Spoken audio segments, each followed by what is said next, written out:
購入したばかりはこんなに薄暗かった築60年古民家の和室2部屋、壁をぶち抜いてめちゃくちゃおしゃれな和モダンの16畳の洋室になりました。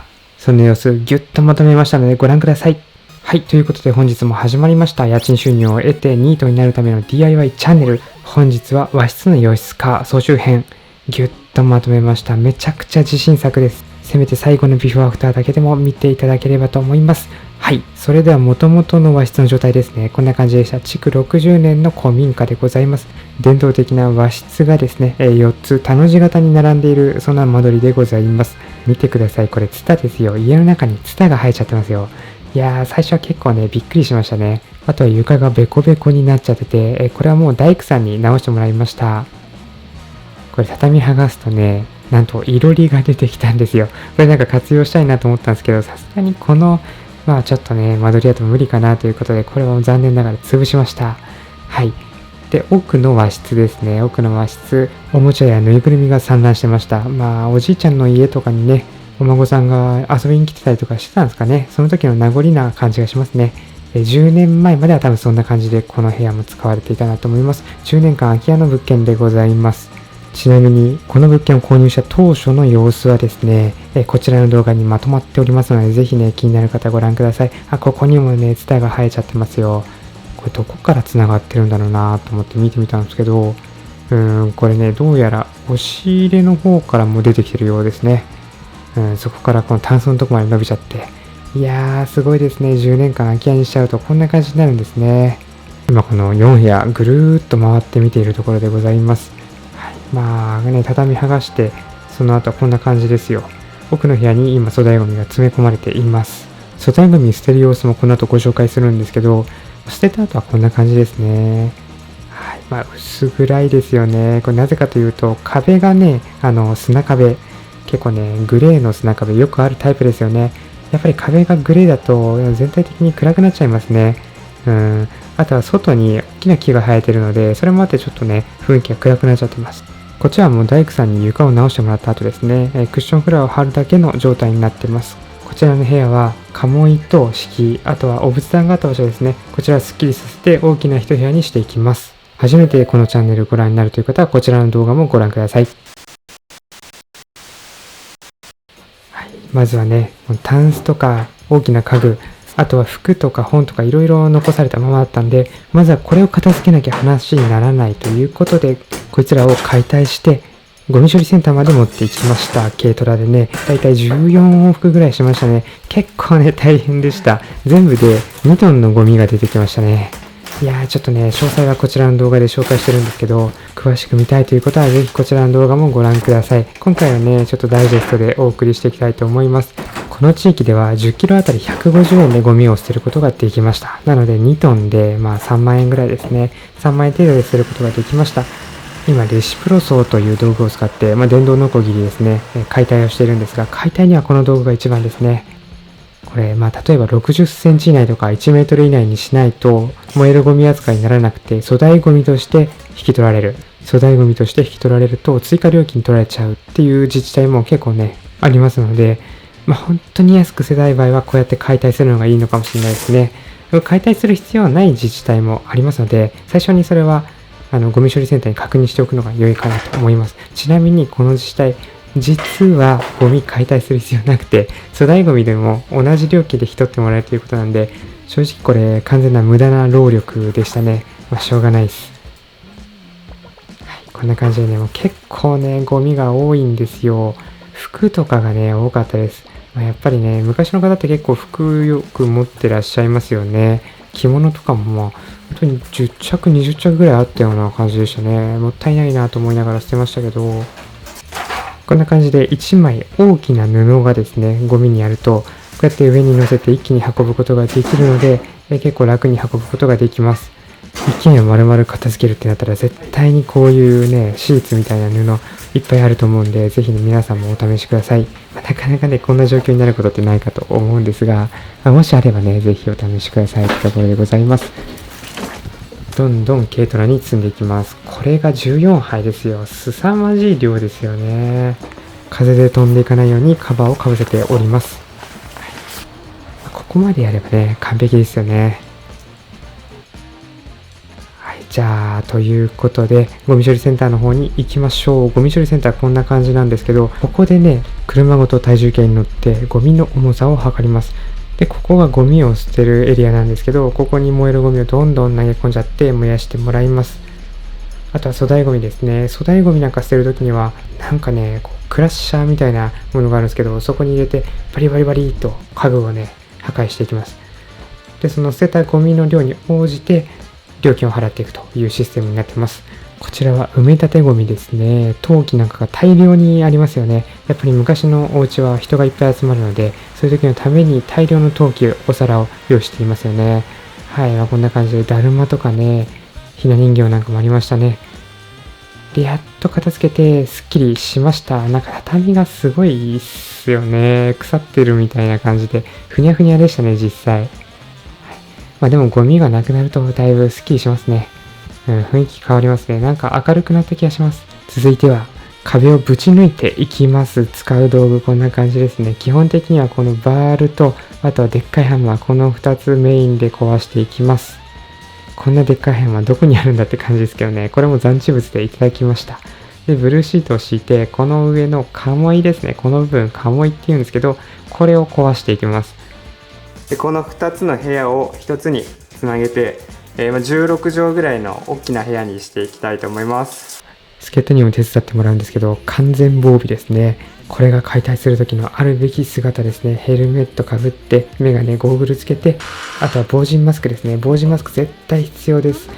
途中でお見せするんですけど、フィルターがもう真っ黒になってましたからね。これすると危ないなっていうぐらいです。早速解体開始しちゃってるんですけど、レシプロソーでまずはこの木の部分を切っていきます。鴨居の土壁を止める役割をしている、支える役割をしている木の木材になりますね。はい、こいつをバリバリっと折っていきます。なかなかね、頑丈なんですよ。しっかりしてるんですよ。はい、いかがでしょう。こんな感じでね、パキッと折れました。まあ、ここまで4分ぐらいですかね。4分ぐらいで切ることができました。解体した後の木材って結構釘が出ちゃってるんで、踏んで破傷風にならないように皆さん気をつけてください。安全靴みたいな、鉄板が入った靴を履いておくのが良いですね。こういう解体の時には。こうね、簡単に切れました。3分ぐらいこんな感じになってます。内部構造こんな感じなんですけど、本当に土なんだ。泥なんですかね。泥なんだ、みたいな。結構ね、驚きでしたね。土が壁になるんだっていう驚きですよね。ハンマーを使ってガンガン壊していきます。結構ね、これ力入れて思いっきり振り抜かないと落ちなかったですね。ちょっと、瓦礫落ちてビビってますけど、結構怖いんですよ。壊し始めたら結構ストレス解消になってよかったですね。そんなにストレス溜まってないですけど、ストレス社会に生きる世の中のサラリーマンの方、こういった体験するのもいいかもしれないですね。なかなかここまで物壊せることってないですよ。ちょっと途中まで剥がしたんですけど、こんな感じでテレ枠が組んでありますね。このタイプの鴨居でしたね。一旦土壁の土の部分を全部剥がしました。その後に出てくるのがこの竹で組まれた網なんですけど、こいつをバールで思いっきり引っ張っていきます。そうすると一気にバリバリと通ることができます。これ結構爽快ですよ。爽快感ありますよ。一気に剥がれていくんで。左側は綺麗になりましたね。で、右側も同じようにどんどん破壊していきます。いいね。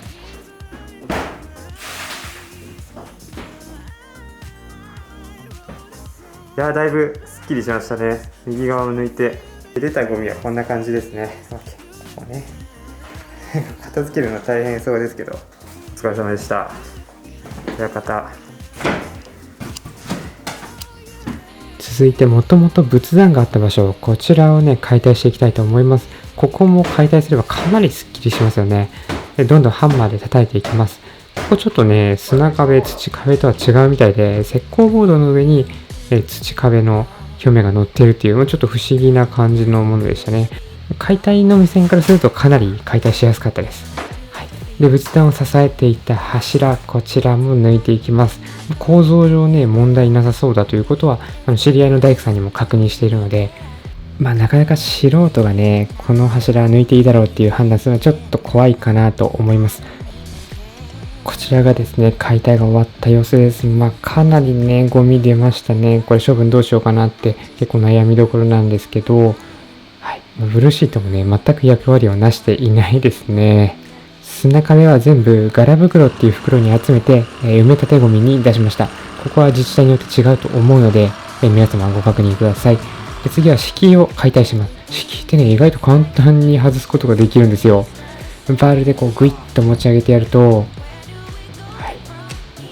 こんな感じでね、本当に床に乗ってるだけでしたね。床に乗ってて、ちょっと釘で打ち付けてあるぐらい。なので、こういう感じでレシプロソとかで切れ目を入れてやって、グイッと持ち上げる。はい。これで簡単に取り外すことができます。これだけのね、作業なんですけど、防塵マスク、こんなフィルター入ってるんですけど、こんなにね、フィルター汚れちゃってます。茶色くなって。茶色くなっちゃって。防塵マスクが必要。腹筋みたいになんかなって。反対。ボディービルダーの腹筋みたいな。あれそうだっけ？あ、こんな感じ？確かに。防塵マスクが必要です。うん。これするのはちょっとね、体に悪そう。うん。出たゴミを片付けていきます。これもね、なかなか大変です。ゴミの片付け、こうやって、これ今持ってるのがガラ袋なんですけど、こういった袋に集めていきます。はい、綺麗になりましたね。今手前の部屋と奥の部屋で段差があるんですけど、これをこの後なくしていきます。出たゴミは軽トラに積んでゴミ捨て場まで持っていきます。この解体の様子もね、こちらの動画で詳しくご紹介しておりますので、ぜひご覧ください。出た木材ですね。こいつらは産業用廃棄物になっちゃって、もしかしたら高い料金かかっちゃうかもしれないです。はい、次は段差をなくしていく作業ですね。向こう側が大工さんに直してもらった水平がしっかり取られた床なんですけど、これだけこう右と左で差があると、つまりこっち側が傾いてるということなんですよね。で、ペンをね、転がしてみました。こんなに転がるってぐらい転がりましたね。普通の家だったらこんなのありえないですよね。この傾斜も直します。使う道具、こいつら使って直していきます。レーザー墨出し機っていうのを買っちゃったんですけど、これがね、かっこいいんですよ。レーザー出して水平を取るっていう道具ですね。この後使います。で、木材ですね。畳が敷いてあった板なんですけど、これはちょっと浮いていたのでビスで留めます。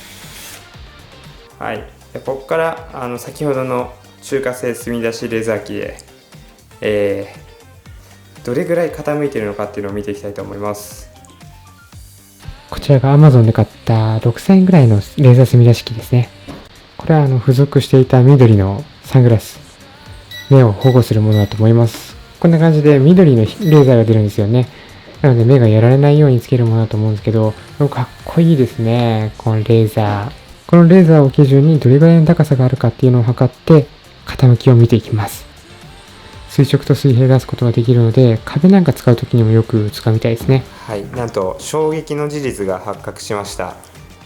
実はこっちはね、特に何も考えなしに大工さんにとりあえず水平の床貼ってくださいって言って貼ってもらったんですけど、なんとこっちの床よりも向こうの奥の方が高いという衝撃の事実が発覚しましたね。ここ傾きすぎちゃってて、どうやって水平にするかというと、もう水平は諦めます。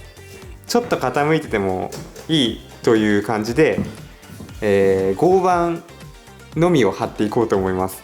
で、こっち側はちょっと根太がまだね貼れるスペースがある、高さがある、余裕があるとこは根太を貼っていこうかなという感じで、一部根太レス、一部根太ありという感じで、はい、調整していきたいと思います。もう傾きはしょうがないです。だから気にならないぐらいの傾きに直していこうと思います。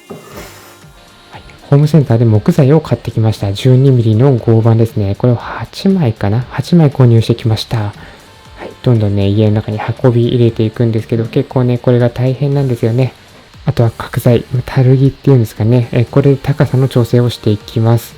あとベニヤですね。ベニヤも高さの調整に使います。こちらは養生シートですね。引っ越しなんかの時に使うものなんですけど、断熱シートとして全然使えるので、これを使ってみようと思います。一般的にはスタイロフォームっていう結構分厚い板みたいなものを使うんですけど、それを使えるスペースがないので、今回はこの薄い養生シートにしてみました。ということで、この養生シート敷き終わりました。なんかね、やっぱり全然温度が違うような、すごいなんかあったかいような気がしますね。断熱効果はめちゃくちゃありそうな感じがします。これ敷くだけでなんだかこうリフォームが進んだ感じがしますね。あとはこの上に床を張っていくと。今ベニヤ板を切ってます。 2.5 ミリかな。 2.5 ミリのベニヤ板を大量にカットして、これで高さを調節していきます。こんな感じですね。こういうのをね大量に作っていきます。あとね半分ぐらい残ってるんで、もうちょっと頑張ります。このベニヤを大量に切ってきました。こいつで高さ調節をしたいと思います。こんな感じで一定間隔、この板の下にある根太の上にですね、しっかりビスを打ち込めるように印をつけていきます。これね結構ややこしいんで、詳しく見たいという方はぜひこちらの動画をご覧ください。こちらの動画では詳しく解説していますので、これ地道にね等間隔でこう点を並べていきます。それぞれの点の部分で足りない高さを出してベニヤを入れていきます。足りない高さをどうやって見るかというと、このレーザー墨出し機ですね。レーザー墨出し機を使って、このレーザーを基準にどれぐらい高さが足りないかっていうのを、どんどんね、書き込んでいきます。しんど。こんな感じで、今ね、数字を全面に書いてるんですけどね。こんな感じで、これが、レーザー、床からレーザーまでの高さっていう感じですね。これで一番高いところに、合わせて調整するという感じなんですね。こんな感じで今やってます。これ130っていうのが合わせたい基準ですね。合板、12ミリの板を置いて、この高さとぴったり一緒になるように調整をしていくということになります。で、調整をするためには先ほどのベニヤ板、もしくは角材、たるぎ、こういうのを使ってどんどんね調節をしていきたいと思います。この数字が低ければ低いほど高いということになるんですけど、これさっきの基準よりももうすでに高いんですよね、123って。今回この道具を使って水平を出していきます。このような感じで調節をしていきます。足りない高さをこのベニヤ板で補っていくと。通常この上に根太っていうのを置くんですけど、今回できないので根太は省きました。この2つはもともとそんなに傾斜なかったんであれなんですけど、ここ水平になってますよね。こういう感じで水平を取りつつ、どんどん作業を進めていくっていう感じになりますね。先ほど使ってたのが水平器というものなんですけど、泡が真ん中にあるかどうかで水平かを見ていきます。こんな感じでね、地道に並べていきます、ベニヤ。なんかもう見ててちょっと気持ち悪いですけど、これがね、もっと増えます。ベニヤが全然足りないんで、どんどん増やしていきます。この後も確か2回ぐらいね、増やしましたね。大量に生成しました。同じようにビスで打っていきます。これ、あんまり歪んでない部屋だったらここまでしなくていいですからね。さっき数字どんどんね、書き込んでいきましたけど、あれなんか意外とずれてて当てにならなかったんで、もういいやってことで、角材を置いて、その下にベニヤを入れていって、本当に必要な高さっていうのを出していきました。より実践的なね、方法になるかなと思います。ここは結構高さを求められるので、ベニヤの上に角材を置きます。あれが一般的な洋室化の方法ですよね。いかがでしょう。この上にね、ぴったりはまればいいんですけど、ピタッとはまりましたね。いいですね。で、水平も保っているかというと、ちょっとずれているけれども、しょうがないです。完全な水平諦めてますから。もうこれでね、行こうかなと思ったんですけど、めちゃくちゃたわみますね、これ。これじゃダメだな。これは木材が、ベニヤが全然足りないということなんで、どんどんね、足していきます。休憩中のシルコサンドです。この後の作業に絶望しながら食べてますね。ということでね、終わりました。鬼のように、高さ合わせをした結果、こんな感じになりましたね。やばいな、これ。現代アートみたいな感じですね。ネタが置けるとね、こういう感じでちょっとだけこういう感じでレベル調査すればいいんですけど見てください、これ一体いくつビス打ったんだって感じですけど、これ解体するとき嫌だな。これ絶対解体したくないな。はい、最後の仕上げ、銅板を置いていってビスで留めていきます。ジャンプしても大丈夫そうですね。はい、ビスをどんどん打っていきます。ここまでね、ゴールが見えてきたら、あとは突っ走ることができますね。どんどん敷いていきます。やっぱりね、この下地の作業っていうのが一番大変で、この表面貼るみたいなところはね、パッと見でも見た目変わるので、すごい達成感があっていいんですけど、下のベニヤを貼るっていうのはなかなかね、ちょっと精神的にもきついものがありましたね。はい、最後ちょっとはまらなかったみたいなんで、微調整しています。これが最後のビス打ちです。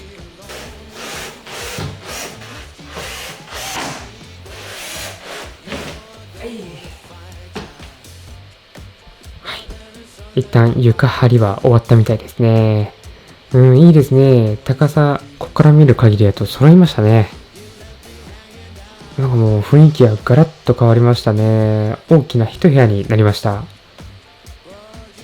っぱり今まではなんだかんだ分かれた2部屋っていう感じでしたけど、ここまで来ると大きな一部屋ですね。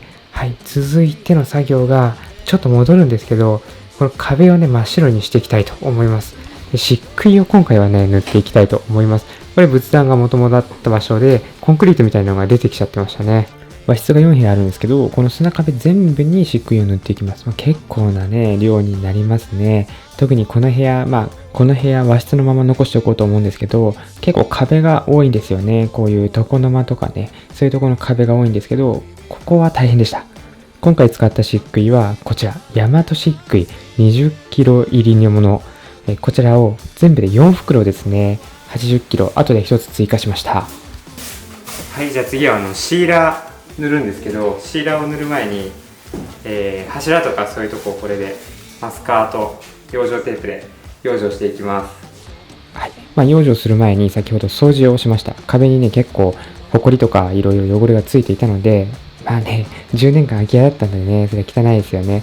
その後に養生をしました。部屋数が多いので結構ね、大変でしたね。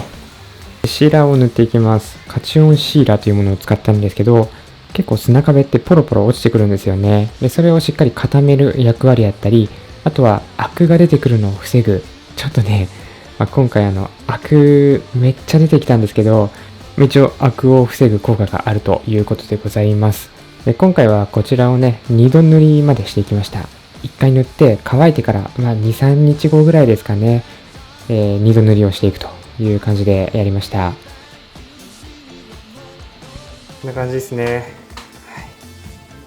あとはこの上から漆喰を塗るだけという感じですね。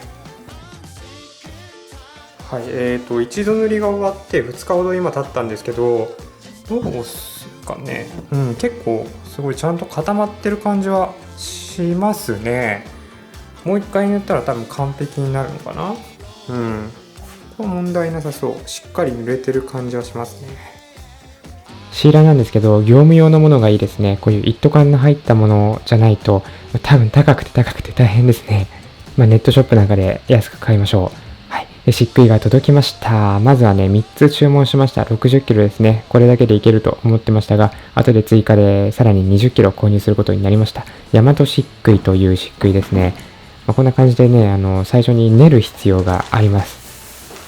粉の状態で届きますから、ここに水を入れて練っていきます。で、練る際に、そうですね、攪拌機、今見えてるこの機械ありますよね、ごついやつ。巨大ミキサーみたいなもので混ぜるんですけど、これがないとね、ダマになっちゃうので、粉の状態から漆喰を塗るっていう場合は、必ずこの攪拌機は用意した方がいいですね。ちょっとだけ塗るっていう場合は全然いらないんですけど、もうこの規模になってくるとね、攪拌機は必要ですね。こんな感じで左官ゴテでね、初めて使うんですけど、塗っていきます。これ左官ゴテ使うのってめちゃくちゃ難しいんですよね。見てたら簡単そうに見えますけど、こちらが、2時間経ったもの。ですね。ここから2度塗りをしていきます。完全に乾いてしまうと2度塗りしづらいので、ちょっと柔らかい状態でまた2度塗りしてやるのがいいですね。最初はね、なんか手で2度塗りしてたんですけど、いい味出るんじゃないかって。微妙でしたね。やっぱりしっかりコテでね、塗っていく方がいいですね。お、でも綺麗に剥がれるか。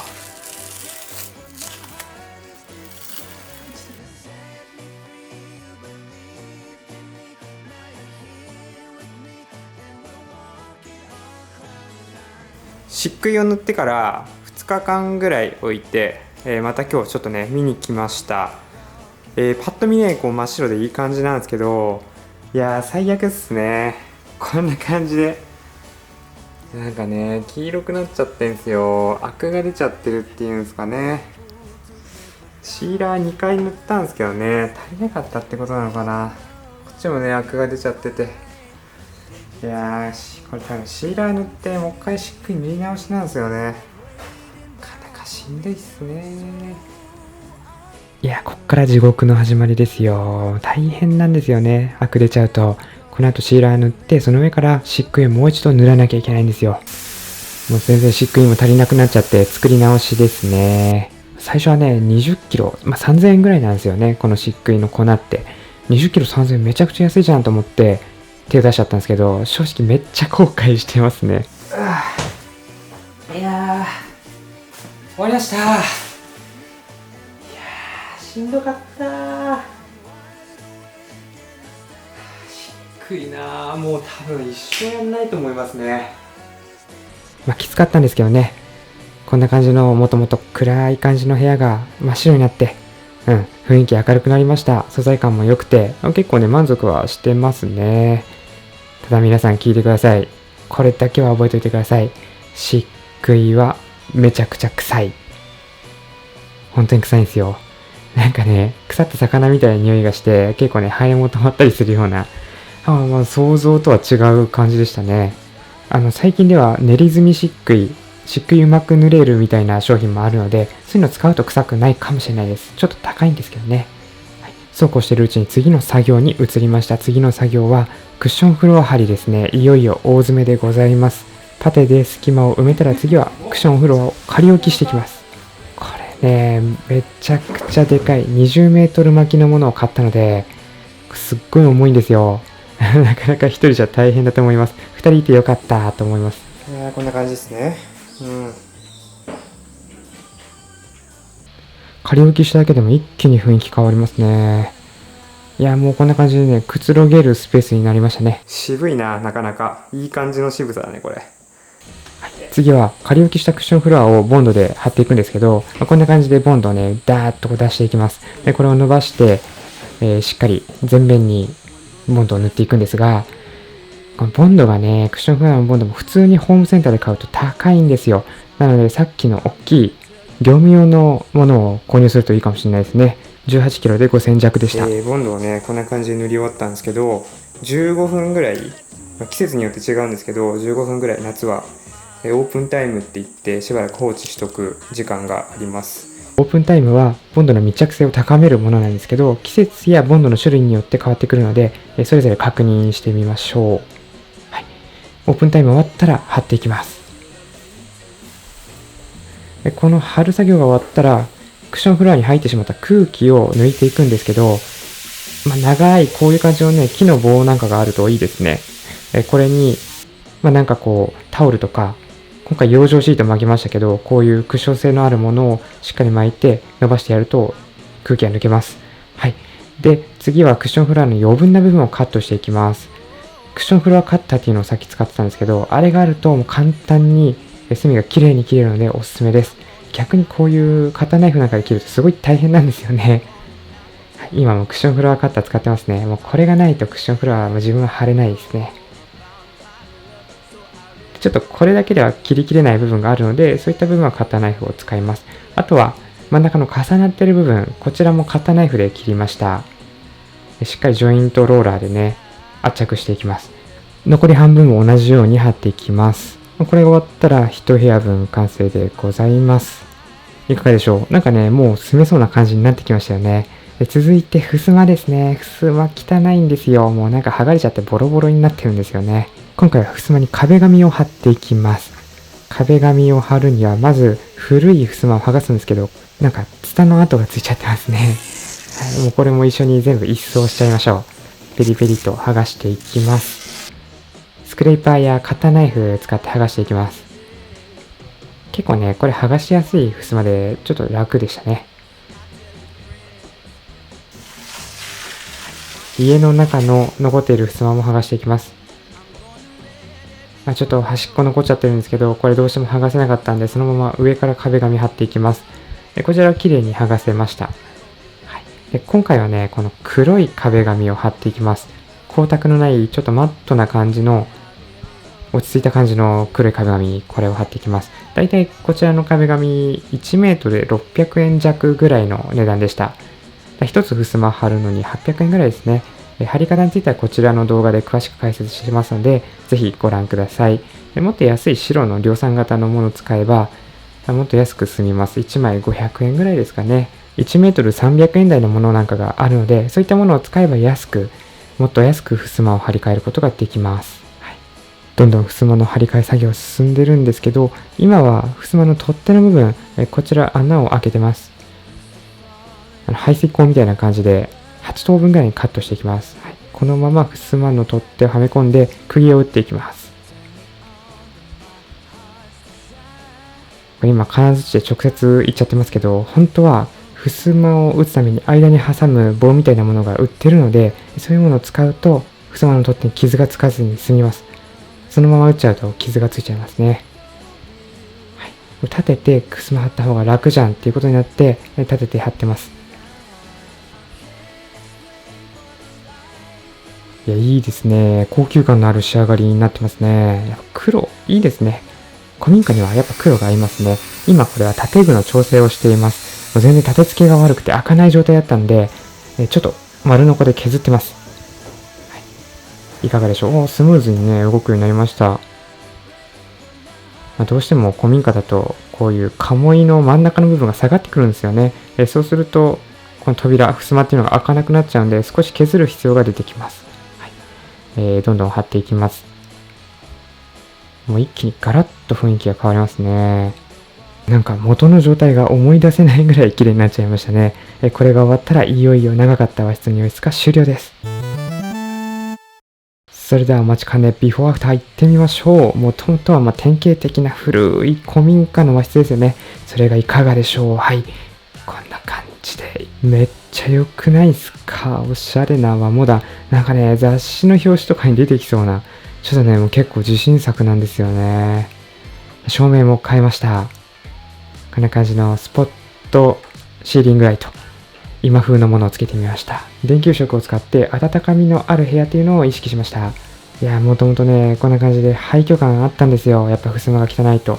いかがでしょう。黒の襖やっぱいいですね。高級感ありますね。よく合いますね。この和モダンのテイストに。はい。縦にすっごい長い部屋なんですよ。縦長で16畳。2部屋つなげましたからね。もともとは壁もね、すごい暗い雰囲気だったんですけど、漆喰塗って白にして、もう一気に明るくなりましたね。こちらの部屋も洋室化しました。もともとツタが生えたり、いろりがあったりした部屋なんですけど、はい。いかがですかね。もうロッキングチェアなんてね、置いちゃって、すごい丁寧な暮らしが送れそうですよね。この外は家庭菜園ができそうな、そういう空き地なので、ぜひね、家庭菜園を眺めながら、このロッキングチェアに揺られて、猫でも抱きながらね、過ごしていただきたいと思います。ぜひ入居者さん募集中でございます。はい、いかがですか？イメージこんな感じですよ。で、奥のね、この建具なんかもそのまま使っております。この建具なかなか良くないですか？あんまりこういう建具見たことないですよね。4枚合わせて初めて絵になるという、そういったものなんですけど、これ絶対に活かしたいと思ってました。いい感じにね、活かすことができたかなと思っています。洋室化した部屋ぐるっと見渡してますけど、これならね、入居者さんも喜んでくれるかなと思います。古民家の雰囲気を残した DIY 大成功です。